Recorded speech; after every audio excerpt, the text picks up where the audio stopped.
Hi everybody! In the past 2 years, we've been hearing horrific stories of people who have been adversely affected because of over-engaging with Pubg. While some people often think it to be as some digital Chinese invasion strategy, what most people miss out on is the fact that Pubg is a work of a genius. And Pubg has got some critical business strategy lessons that B schools often don't teach us. Because you see, in spite of the release of thousands of games designed by the most talented game studios in the world, rarely do you see a game like Pubg that takes the world by a storm. Within just 5 years of its launch, this game today has 40 million daily active users, has more than 400 million monthly active users, and has a mind-boggling download count of 1 billion downloads. As a result, it has been able to make $2.8 billion in revenue. And like we saw with many people around us, these players are so engaged in playing the game that they literally have to be pulled out of it. So the underlying question over here is, what is so unique and powerful about Pubg's product design that it is able to achieve such an extraordinary level of engagement? How does this model work out? And most importantly, as entrepreneurs and business strategists of the future, how can you cultivate the skill of building a super engaging product like Pubg and apply that to your business? This video is brought to you by Vault, but more on this at the end of the video. The answer to this lies in this incredible book called Hooked, written by Royale. And in this book, Royale explains a model called the hook model. This model consists of 4 behavioral elements. And if these elements are applied to your product by default becomes an addictive product. These 4 elements are trigger, action, investment, and variable reward. The first and the most simplest element of all is trigger. And this is an element that actually motivates you to start using the product. These triggers are of 2 types, internal trigger and external trigger. Internal triggers are those triggers that tempt you to use the product without any external force like an advertisement or a notification. Classic examples, boredom is the trigger for Instagram, hunger is the trigger for Zomato, and the need to go out is the trigger for Ola or Uber. Whereas, for external triggers, we've got apps like Bloomberg and Gmail that get you to the app through a push notification about a news or an email. And just like that, for Pubg, the internal trigger is boredom and the external trigger could be your friends calling you to get online or a notification that tempts you to start playing Pubg. And if your friends do not call you, Pubg will send you a daily bonus as a reward just to tempt you to enter the game so that you have the motivation to start playing. This is followed by the second element, which is action. In this case, action is nothing but a simple act that you do in anticipation of the reward. In case of Pubg, it's as simple as you starting to play the game in anticipation of getting an adrenaline rush. And this is where the third element comes in, which is by far the most powerful element that is capable of causing addiction. And this is the variable reward system. To understand this, let me take you back to a very famous experiment that was conducted by an American psychologist named Dr. B.F. Skinner in the 1950s. In this experiment, Dr. Skinner created a small box. This box had a small button which can be pegged by a pigeon, and along with that, there was a small opening right below that button where the pigeon gets the reward with food.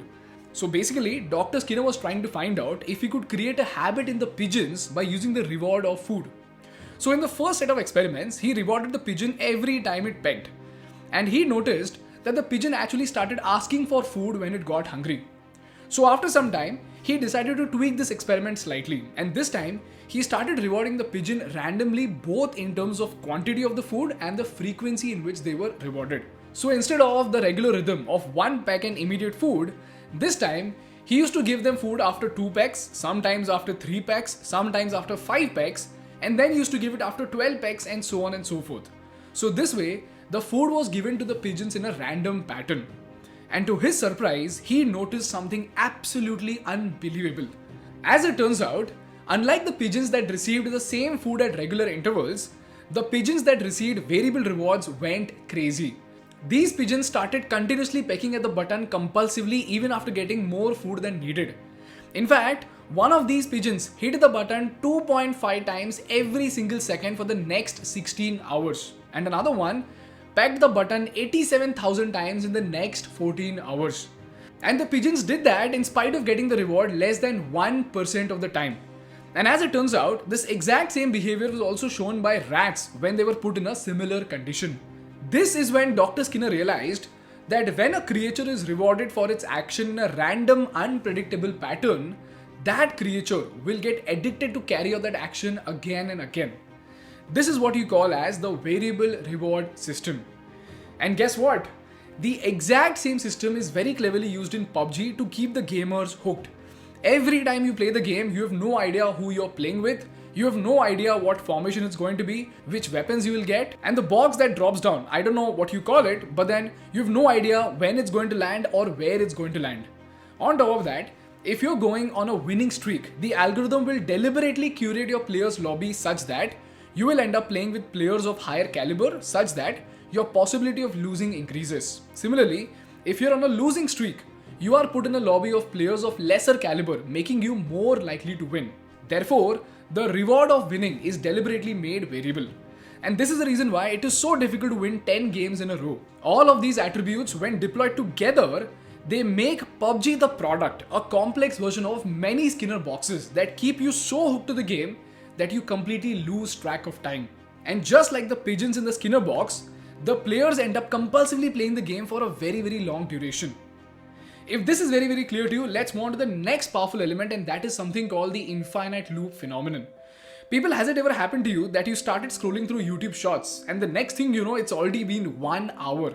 The same thing must have also happened with you when you started scrolling through Instagram Reels. And if you've been using TikTok, you must have felt this very early. Similarly, even while playing PUBG, people just decide to play one game, but they end up playing for hours without even realizing it. So the question over here is, how is this happening and what is the secret recipe of this design? The answer to this comes from an American professor named Brian Wansing's most famous experiment called the bottomless bowl experiment. In this experiment, the participants were made to sit in groups of 4 and they were given a bowl of tomato soup. They were given 20 minutes and they were asked to eat as much as they wanted. And the catch over here was that while 2 of these participants were given a normal soup bowl, secretly, the other 2 bowls had a small pipe at the bottom that kept filling the soup as these participants were drinking it. And the most astonishing thing that this professor found was that a typical person drinking soup from the bottomless bowl ended up consuming 73% more soup as compared to the people with the normal bowl. And guess what? When these participants were asked if they were full, they said, "How can I be full? I still have half a bowl of soup left."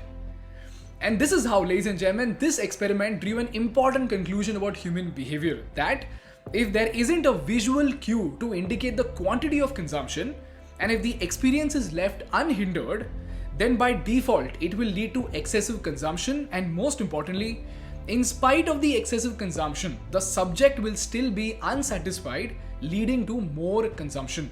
This is the reason why when you start watching YouTube Shorts, because it is a continuous, unending loop leading to an unhindered experience, you end up consuming it excessively. And cherry on the cake is that you are still left unfulfilled. By the way, this is also the reason why when you take a shower, you have no idea how much water you're consuming, you lose track of time, and you're always left with a slight urge to shower more. This is also the reason why Netflix plays the next episode before you get the time to think what to do next. And in case of PUBG, if you watch closely, the game, in spite of being so complex with millions of players playing every single day, it somehow gets the players into the next game as quick as possible to keep the experience unhindered. This is done so that they do not get satisfied and do not get the time to quantify how many games or how much time they've spent. And lastly, we have the fourth element, which is an investment into the game that increases the perceived value of the game. So if you've reached a certain level in PUBG, if you have a certain number of coins, if you have a particular set of weapons that you bought, and if you made in-app purchases, it by default increases the value of the game. For non-gamers, many of us do not use Facebook, and yet, if I ask you to delete your Facebook account today, you will still be a little hesitant. Why? Because your account has 500 friends whom you might get in touch with in your entire lifetime, which is quite unlikely. And yet you are hesitant because the perceived value of Facebook is increased because of the network that you have formed. This is also the same reason why Google Photos gives you 15 GB of free backup, so that when you back up your photos, the value of your Gmail account increases by a large extent. This is how, using the super powerful hooked model, PUBG as a product has been able to achieve extraordinary levels of user engagement. And when this got combined with the elimination of the entry barrier through PUBG Mobile, this game took the world by a storm, becoming one of the most successful products in gaming history. And many games today have already adopted these kind of models to keep the players hooked to the game. These were some of the most important attributes that turned PUBG into an insane product. Now the question over here is, PUBG is a great product, that is fine. But how can you learn about the intricacies of product design and what are the sources that you have to refer to in order to apply these principles to your product? The first reference is obviously this book called Hooked, written by this legend called royale. I'll also attach the workbook that he gives out in his website. And this workbook has got specific questions that will help you apply the techniques that is taught in this book. So don't just read the book, also try to solve the workbook, discuss it with your team if you really want to build insane products. The second book is this book written by BJ Fogg called Persuasive Technology. It is slightly expensive, so only buy this book if you're damn serious or you are a professional product designer. And lastly, if you find this book too expensive, please read this book called Tiny Habits, written by BJ Fogg himself. That's all from my side for today, guys. If you learned something valuable, please make sure to hit the like button in order to make YouTube Baba happy. And for more such insightful business and political case studies, please subscribe to our channel. Thank you so much for watching. I will see you in the next one. Bye bye.